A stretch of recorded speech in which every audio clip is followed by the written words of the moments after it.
నగలు జ్యువెలరీ వ్యాపారంలో కస్టమర్లతో నమ్మకం పెంచుకోవడమే ముఖ్యం. ఎటువంటి ప్రకటనలు లేకుండా కస్టమర్లనే మౌత్ టాక్ తో బిజినెస్ తో రాణిస్తున్నారు తమిరి జ్యువెలర్స్ ప్రైవేట్ లిమిటెడ్ అధినేత తమిరి శ్రీకాంత్. పెద్దలు పునాదులు వేసిన బంగారు వ్యాపారానికి నమ్మకమే పెట్టుబడిగా శ్రీ ఎస్కే జ్యువెలరీస్ పేరుతో ప్రారంభమై బెజవాడలో నంబర్ 1 గోల్డ్ షాప్ గా నిలుస్తోంది. నాణ్యత, నమ్మకం అనే పునాదులతో వ్యాపారం సాగిస్తున్న తమిరి శ్రీకాంత్ తో మా ప్రతినిధి సౌమ్య ఫేస్ టు ఫేస్. ప్రస్తుతం నేను విజయవాడలో ఉండేటటువంటి తమిరి జ్యువెలరీ ప్రైవేట్ లిమిటెడ్ వాళ్ళ బ్రాండ్ అయినటువంటి శ్రీ ఎస్కే జ్యువెల్స్ షాప్ దగ్గర ఉన్నానన్నమాట. సో వీళ్ళ కోసం చెప్పాలి అంటే చాలా గోల్డ్ షాప్లు మనం చూసుంటాం, కానీ వీళ్ళ సక్సెస్ జర్నీ కనుక ఒక కష్టం ఉందని చెప్పుకోవచ్చు. చాలా కింద స్థాయి నుంచి తాతల తండ్రుల దగ్గర నుంచి కూడా కష్టపడి ఈ జ్యువెలరీ షాప్ని చాలా చక్కగా బిల్డ్ చేశారు. అయితే ఇప్పుడు ఉండేటటువంటి ఆధునిక పోటీ ప్రపంచానికి పోటీ పడుతూ ఎక్కడా లేని సరికొత్త కలెక్షన్స్ని వీళ్ళే తయారు చేసి కస్టమర్స్కి అందించడం వీళ్ళ యొక్క ప్రత్యేకత.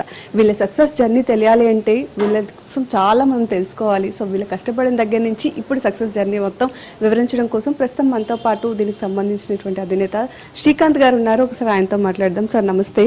సార్, ఇప్పుడు ఉండేటటువంటి సరికొత్త ఆధునిక ప్రపంచంలో జ్యువెలరీస్ అనేటటువంటిది చాలా వరకు గోల్డ్ అంటేనే మనకి ఒక కాంపిటీషన్ ఉంటుంది, కానీ తమిరి జ్యువెలరీస్ ప్రైవేట్ లిమిటెడ్కి వచ్చేసరికి ఒక బ్రాండ్ అని చెప్పుకోవచ్చు. మీ దగ్గరికి వచ్చేటటువంటి కస్టమర్స్ని మేము షాప్ చూస్తేనే అర్థమవుతుంది ఎంత యూనిక్ కలెక్షన్స్ అందిస్తారు అనేటటువంటి. ఫస్ట్ మీ సక్సెస్ స్టోరీ నుంచి వద్దాం. అసలు మీ జర్నీ ఎక్కడ స్టార్ట్ అయింది, ఎవరి దగ్గర నుంచి? నా స్టోరీ వచ్చేసరికి ఈ రోజు కాదండి, దగ్గర నేను 2000 నుంచి ఉన్నాను ఇక్కడ. దాదాపు 25 సంవత్సరాలు అవుతుంది. నేను మా గ్రాండ్ పేరెంట్స్ దగ్గర నుంచి ఈ బిజినెస్ అనేది ఇలాగ కంటిన్యూ అవుతూ ఈ స్థాయి వరకు వచ్చింది. మా గ్రాండ్ పేరెంట్స్ తర్వాత మా నాన్నగారు తమిరి అన్నపూర్ణయ్య గారు, తర్వాత తమిరి శ్రీకాంత్, నేను ఈ సంస్థని ఇంతవరకు తీసుకురాగలిగాము. ఇది ఈ స్టేజ్కి రావడానికి చాలా వ్యాపార పరంగా కానీ, చదువు ప్రాక్టికల్గా చూస్తున్న చదువులకి, ప్లస్ ఇక్కడ దీనికోసం ప్రత్యేకంగా మేము మార్కెట్ ఇన్ అండ్ అవుట్ చాలా సాధక బాధకాలని చూస్తూ ఎన్నో సంవత్సరాల ఎక్స్పీరియన్స్ తోటి ఈ రేంజ్ వరకు తీసుకురాగలిగాము. ఇప్పుడు చూసుకున్నట్లయితే చాలా వరకు కూడా చాలా బ్రాండ్లు వచ్చేసాయి. గోల్డ్ షాప్ అనగానే ఒక పెద్ద షాప్స్ ఉంటేనే అక్కడ బాగా దొరుకుతుంది అనుకుంటున్నారు, కానీ మిమ్మల్ని చూసుకుంటే సరికొత్త యూనిక్ కలెక్షన్స్ నిజంగానే విజయవాడలో సగం మంది మీ దగ్గర కస్టమర్స్ అట్రాక్ట్ అవుతారని కూడా మనం చెప్పుకోవచ్చు. సో అసలు మీరేం చేశారు అంటే ఇప్పుడున్న కాంపిటీషన్లో ముందుకు రావాలి అంటే ఎడ్యుకేషన్ కూడా అంతే ఇంపార్టెంట్ కదా. సో గోల్డ్కి సంబంధించి మీరు ఏమైనా స్పెసిఫిక్గా చదువుకున్నారా? చదువుకున్నానండి. దీని గురించి డైమండ్స్ గురించి చదువుకున్నాను, అలాగే అదేవిధంగా జమాలజీ చేశాను, కస్టమర్ రిలేషన్షిప్ మేనేజ్మెంట్స్ మీద చూశాను, మార్కెట్ అనలిటిక్స్ చూసుకొని వచ్చాను. దీనితో పాటు ప్రొడక్షన్ యూనిట్స్ మీద కూడా ఇన్ అండ్ అవుట్ మొత్తం అంతా చూసుకుంటూ వచ్చాను. ఒక ఆర్టికల్ మాకు కనుక ఇస్తే ఫస్ట్ దాన్ని మేము జాగ్రత్తగా వాళ్ళ అవసరాన్ని గుర్తించి ఆఫ్టర్ కంప్లీషన్ ప్రోడక్ట్ ఎట్లా వస్తుందో ముందుగానే ఫోటోగ్రఫీ వర్క్స్ కానీ, క్యాడ్ వర్కింగ్స్ కానీ మొత్తం అన్నీ కూడా దీనికి చాలా టైం స్పెండ్ చేస్తాము. ఒక ట్రాకింగ్ ఉంటుంది. ఒక క్లయింట్ ఎంత దూరంలో ఉన్నా కూడా మేము వాళ్ళకి తగ్గట్టుగా మేము ప్రోడక్ట్ని ఎక్స్ప్లెయిన్ చేస్తూ ఓపిక్గా దానికి ఆఫ్టర్ కంప్లీట్ అయిన తర్వాత వెయిట్స్ కానీ, గ్రాస్ వెయిట్స్ కానీ, నెట్ వెయిట్స్ కానీ అన్నీ ఎక్స్ప్లెయిన్ చేస్తూ వీడియో కాల్స్ చేస్తున్నాము. ఇదే విధంగా వీడియో షార్ట్స్ కూడా తీసి అవసరమైతే వాళ్ళకి పెడుతున్నాము. అవన్నీ చూసుకొని మాకు ఈ ఆర్డర్స్ కానీ, లేదనంటే వారికి నచ్చిన విధంగా వస్తువుని కస్టమైజ్ చేయడం కానీ అన్ని విధాలా కూడా చేస్తున్నాం. మీరు అన్నట్టు చాలా బ్రాండ్స్ వచ్చినాయి. ఆ బ్రాండ్స్ అన్నిటిని కూడా దాటి ఈరోజు మార్కెట్లో కాంపిటేట్ చేయగలుగుతున్నాము అని అంటే వ్యాపారం అనేది ఎప్పుడు కాంపిటీషన్ కిందే ఉంటుందండి. కానీ ఎంత కాంపిటీషన్కి వెళ్ళిందన్న ముఖ్యం కన్నా కూడా ఫస్ట్ మనం గమనించాల్సింది ఏంటంటే అవసరం. మనిషికి ఎంత అవసరం ఉందో అంతవరకే చూసుకొని వెళ్ళాలి తప్ప బంగారు సంస్థ ఒక వస్తువుని బయట కొన్నాము, తీసుకొచ్చాము, అమ్మాము అన్నట్టు చేయలేదు మేము ఎప్పుడు కూడా. దాన్ని జాగ్రత్తగా మేము ఎవరు అవసరాన్ని దక్కట్టు అది చూసుకొని స్టాండర్డ్స్ ప్రకారం హాల్ మార్కులు, పైపెచ్చు, మళ్ళీ దాంట్లో గ్రాస్ వెయిట్, నెట్ వెయిట్లు మొత్తం రాళ్ళ బరువులు కూడా మైనస్ చేసి ఇన్వాయిస్ మీద లీగలైజ్డ్గా చేసి మొత్తం అన్నీ కూడా అప్పచెప్తున్నాము. సార్, బయట మనం చూస్తే చాలా గోల్డ్ షాప్లు వచ్చేసాయి. సో ఇందులో కస్టమర్స్ చాలా కన్ఫ్యూజ్ అయ్యేది ఏంటి అంటే గోల్డ్ జెన్యూనిటీ. అసలు ఒక గోల్డ్ జెన్యూనిటీని కస్టమర్ ఎలా తెలుసుకోవాలి, అండ్ తమిరి జ్యువెలరీ ప్రైవేట్ లిమిటెడ్కి వచ్చేసరికి మీరు ఆ క్వాలిటీని ఎలా కస్టమర్స్కి అందిస్తారు? గోల్డ్ జెన్యూనిటీ అనేది మీకు అర్థమయ్యేలా చెప్పాలనంటే గతంలో 2000 ముందు వరకు కూడా ఏ బంగారు వ్యాపారస్తుడైనా కూడా బంగారాన్ని తయారు చేసే విధానం గట్టిగా చూసినట్టయితే హాల్ మార్క్ అనేది లేదండి. కేడియం అనేది రన్ అయింది. అంతకుముందు నాన్ కేడియం వస్తువులు చేసి ఇచ్చేవారు. నాన్ కేడియం అంటే అర్థం ఏంటంటే వీళ్ళకి బంగారం మనం చూసేది 24 క్యారెట్లు అండి.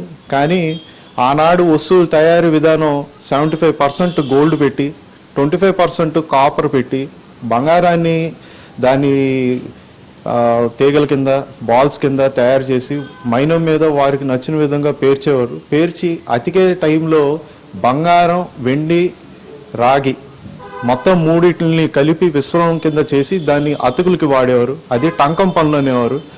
చేస్తున్నప్పుడు తూకాలు తేడా వచ్చాయి, ప్యూరిటీలు తేడా వచ్చాయి. దీన్ని గమనించి బంగారాన్ని అతికే విధానాన్ని తీసుకొచ్చారు. అది కేడియం. ఆ కేడియం అనేది 2000 సంవత్సరం నుంచి 2003 వరకు నడిచింది. కానీ కేడియంని బంగారం నాణ్యత కింద మాట్లాడారు చాలామంది.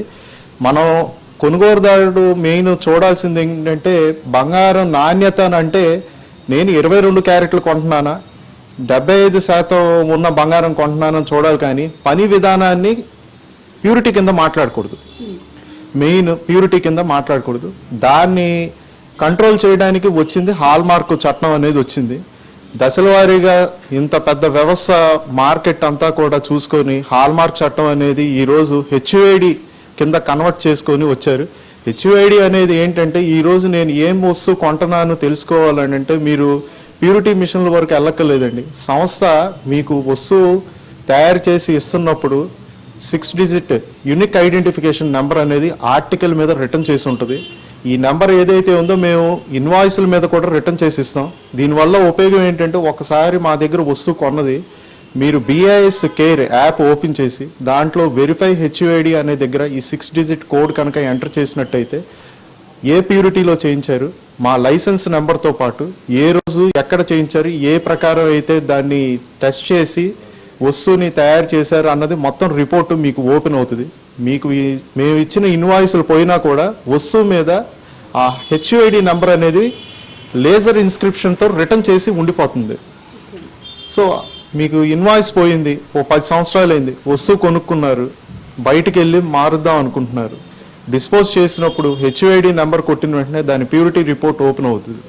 దానివల్ల మీరు నాణ్యత అనేది గతంలో 2000 ముందు ఉన్న బంగార ప్యూరిటీలకి ఇప్పుడు వెళ్తున్న విధానాలకి కంపల్సరీ కూడా నామ్స్ ప్రకారం చేస్తున్నాము. అది నేను చాలా బెనిఫిట్ అవుతుందని నేను చెప్తున్నాను. శ్రీకాంత్ గారు, ముందుగా ఈ రంగంలో మీ తాతగారు స్టార్ట్ చేశారు, దాని తర్వాత దాన్ని మీ నాన్నగారు వారసత్వంగా తీసుకున్నారు, ఇప్పుడు దాన్ని మీరు వారసత్వంగా తీసుకున్నారు. అయితే ఇప్పుడు ఉండేటటువంటి పోటీ ప్రపంచంలో అసలు ఈ కాంపిటీషన్ ఎలా నెగ్గుకొస్తున్నారు? నెగ్గుకొస్తున్నాం అంటే కాంపిటీషన్ ఏంటండి. జ్యువెలరీ సెగ్మెంట్ అనేది ఏ రోజు ఎటు నుంచి ఎటు తిరుగుద్దో దాన్ని ఎవరు ఊహించలేము. బంగారం ధర అనేది చూస్తుండగా ఒక్కసారి ఇసిరారు కదా అని చెప్పి దాన్ని మనం ప్రిపేర్ అయ్యేలోపు పెరుగుతుందని చెప్పి కొనేసిన తర్వాత వెంటనే రేటు కూడా పడిపోతుంది. అంటే లాసెస్ ఎక్కువ జరుగుతాయి. అది ఇవన్నీ కూడా దృష్టిలో పెట్టుకొని అవసరం ఎంతో అంతవరకు చూసుకొని కన్జ్యూమర్ రిక్వైర్మెంట్ని మెయిన్ పెట్టుబడి పెట్టి తర్వాత కొనుక్కోవడానికి వచ్చే వాళ్ళు కూడా ఇబ్బంది పడకుండా ముందుగా spot settlements, spot payments, spot purchases వీటికి అలవాటు పడాలి. ఎక్కువ డ్యూ కూడా పెట్టకూడదు. ఎక్కడ పెట్టకుండా కనుక చేసినట్టయితే సింపుల్ క్యాలిక్యులేషన్ కింద ఉంటుందండి. అది ప్రాక్టీస్ మీదే వస్తుంది. ఇది ఎక్కడ పుస్తకాల్లో కానీ ఎక్కడ ఉండదండి. ఇది సో బయట ఉండేటటువంటి గోల్డ్ షాప్లో ఎక్కువ చూసుకున్నట్లయితే కాపీ క్యాటలాగ్స్ కనిపిస్తాయి మనకి. మనం ఎంత పెద్ద గోల్డ్ షాప్కి వెళ్ళినా సరే ఉన్న ఆభరణాలే ఉంటూ ఉంటాయి.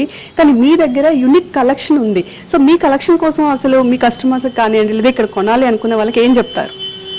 ఒకటేనండి, సంస్థ నడపాలని అంటే ఈరోజు బంగారు సంస్థలు రోడ్డుకు ఒక సంస్థ వచ్చేస్తుంది.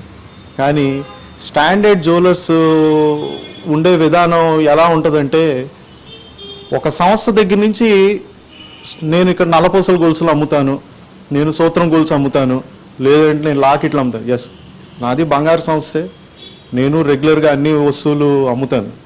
అలా అమ్ముతున్నాం కదని వేరే సంస్థ దగ్గర నుంచి నేను కొనుక్కొని అమ్మడం అనేది చేతి మార్పిడి వ్యాపారం.